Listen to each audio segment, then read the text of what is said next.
Welcome to the Sarcastic Collector, and today I wanted to talk about stamp catalog values. Now, I collect a number of things. I have a collection of lapel pins, I have a collection of Christmas ornaments, but at no time has anyone ever, and I mean ever, asked how much my lapel pin collection or Christmas ornament collection is worth. But whenever I show someone my stamp collection, the first question out of their mouths, other than maybe why, is how much is it worth? This is both annoying and understandable. And while the general public doesn't know much about the hobby of stamp collecting, they do know stamp collections can have some value, or at least they did. And new collectors are aware that acquiring stamps for their collection will, at times, involve a bit of money. Now, there are all sorts of videos and publications that have discussed catalog values. You really can't have a discussion about stamps without catalog number and catalog values entering the conversation at some point.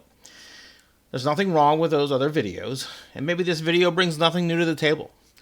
But having been in the hobby for at least a month, I wanted to give my whole take on the topic. So I'm going to restrict my conversation to my area of collecting, and those are classical United States stamps. One of the benefits of a catalog is that it indexes and numbers a country's collectible phonetic material. These numbers can then be used as a sort of shorthand when discussion of stamps among other hobbyists and the stamp industry. The most widely recognized and used cataloging system is the Scott Catalog. And here is a recent screenshot showing that volumes 1A and 1B is selling on Amazon for $117. So there you have it. The current catalog value of a 2026 Scott Catalog is $117. Any questions? Okay, maybe that's a bad dad joke. You're probably interested in the values inside the catalog. The questions I see most often by people coming into the hobby always seems to involve catalog values. Where do they come from? Because it doesn't seem that anyone buys or sells at those values. Let's look at some examples. Here's a Scott number 248, which is a 2-cent Washington being put up for auction on Hipstamp. And we can see that the seller says the catalog value is $100.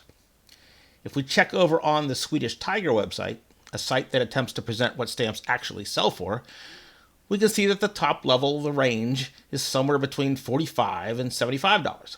The little MNH code stands for mint never hinged, and perhaps more accurately should say unused never hinged, but that's a rant for another time. Anyway, we can see that the Swedish Tiger evaluation is here. This is not an auction, but a specific selling price for a number 248. And we can see that it's $75, which is 25% below the catalog value.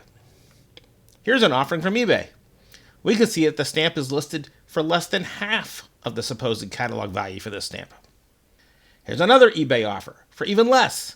And this ad also shows the catalog value at $100, yet the seller is selling it at 65% off of the catalog value.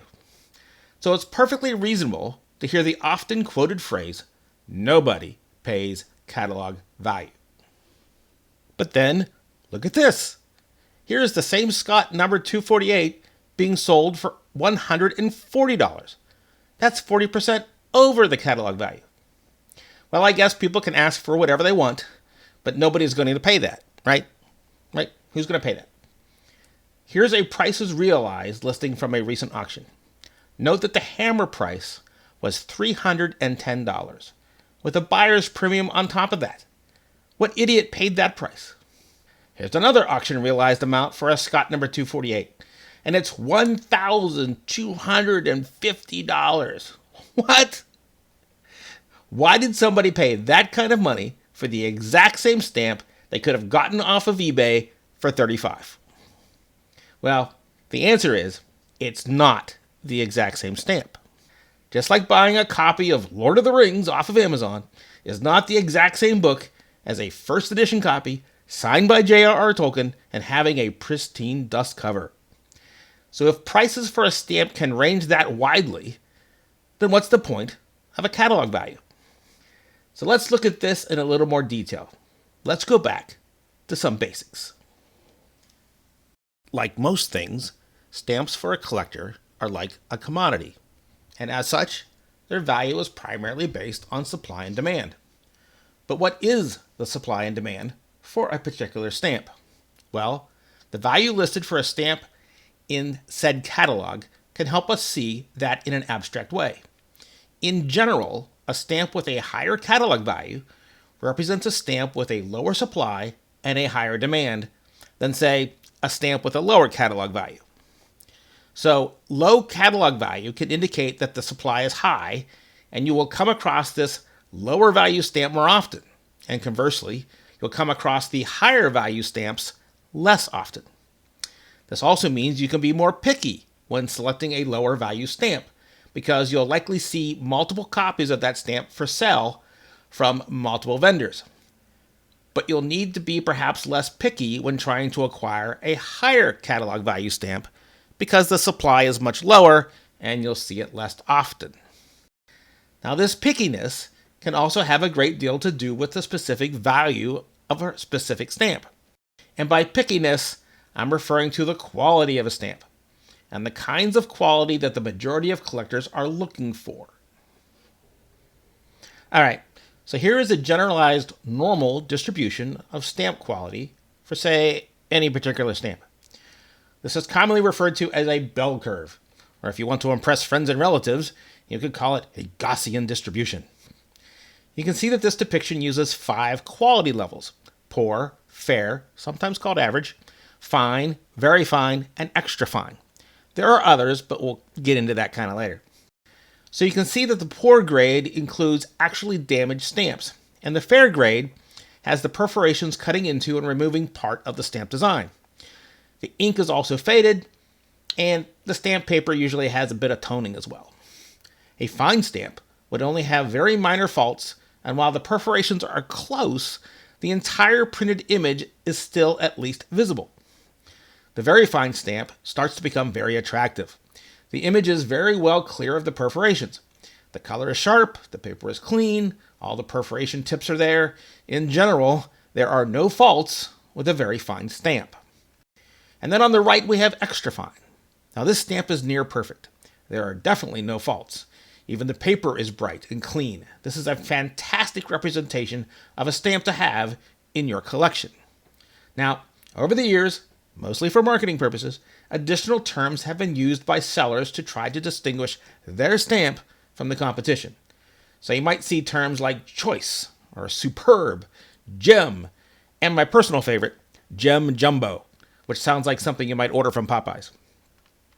Now, it's not that these extra levels are wrong, but if you're not into chest thumping or trying to use stamps as an investment, you probably don't need to worry about those esoteric levels so much. And if you're thinking of stamp collecting as an investment, then you've got bigger mental issues than the wispiness of the paper fibers trailing from the edge of a perforation on a 100-year-old stamp stock. Anyway, back to our normal Gaussian bell curve. So you'd think that the catalog value for a stamp would use the quality level of the mean, the most common quality for a particular stamp. And that's what most newbie collectors are thinking. But that's not what catalogs do. You see, this is a normal distribution, but not all stamps follow this normal distribution. Stamps minted before, say, 1930 have their distribution skewed to the left. This is because they didn't figure out how to print stamps with a consistent quality until around 1930. Plus, stamps over 100 years old have had more time to get damaged, have UV light fade their ink, get creased, etc.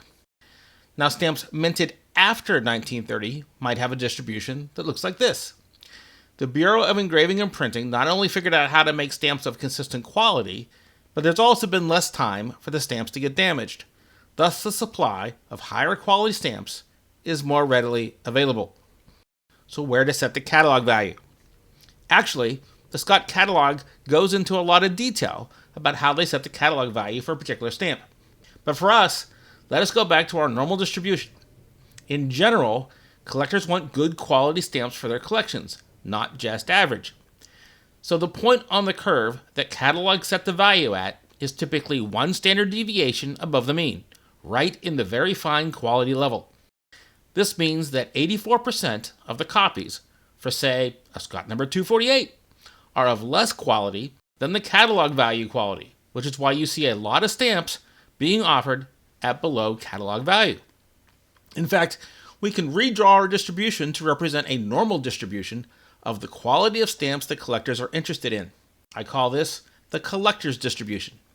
And what you can see is that the catalog value is set at the mean for that distribution.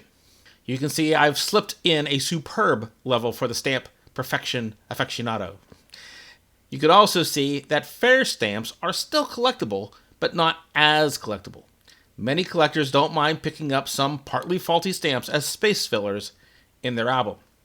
And the supply for some stamps is so scarce, the rarity is such, that higher quality examples don't exist or won't be offered for sale at a price and a time that works for them. Now you can find very fine catalog quality stamps at a cost below catalog value. The stamp business is an industry after all. Stamps sitting in inventory don't pay bills.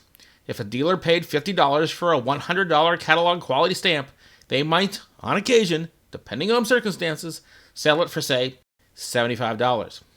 Okay, so maybe it's true. Nobody pays catalog value.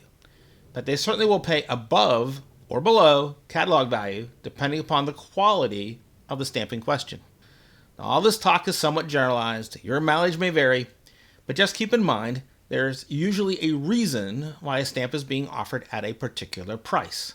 Quality, dealer need, even misidentification. As always, your foremost question is, does the stamp justify the asking price? Now, I haven't addressed face value valuations for the hordes of post-1930 stamps socked away by people and dealers for decades. Perhaps that's a whole other video. Maybe you've learned something here. Maybe you think I'm totally bonkers. But whatever, I'm your sarcastic collector.